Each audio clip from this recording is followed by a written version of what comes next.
aware of what happened during the race, and if you've talked to him at all since. And I've talked to him. I wasn't aware of it during the race, but I think there's some room for improvement there as well.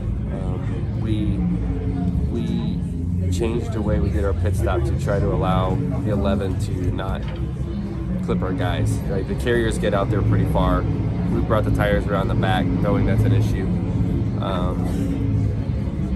And the changer's down on the ground with his back to a car and gets his heels run over.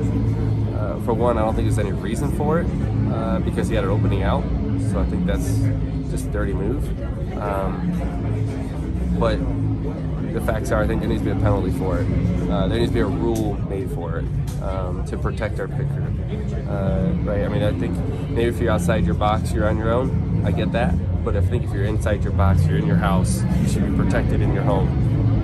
And I think we should just explore it. I don't have the answer for it, but because it's simple when I say it like that, but there's a million different things that can happen and draw penalties. But I think we need to protect our pit crews better because we shouldn't be grazing people and stuff like that to gain a competitive advantage because that's very unsafe when you're playing with big race cars against humans.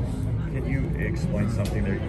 You just said dirty move, and somebody could say, and again, I'm not a driver, so I'm not in that position. I can't relate.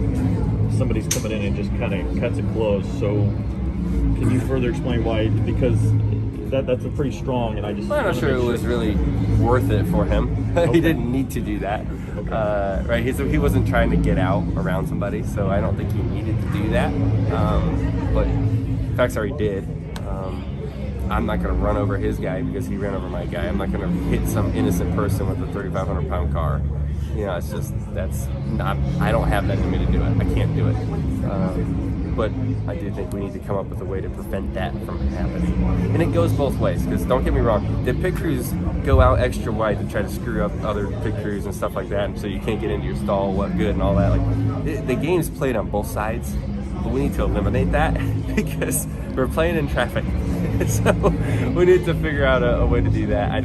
Like I said, I have a couple ideas, but I'm not a pit crew guy. I'm a driver, but I know what I see out there, and you know, I think I just want those guys protected. I don't want people to get hurt for a competitive advantage.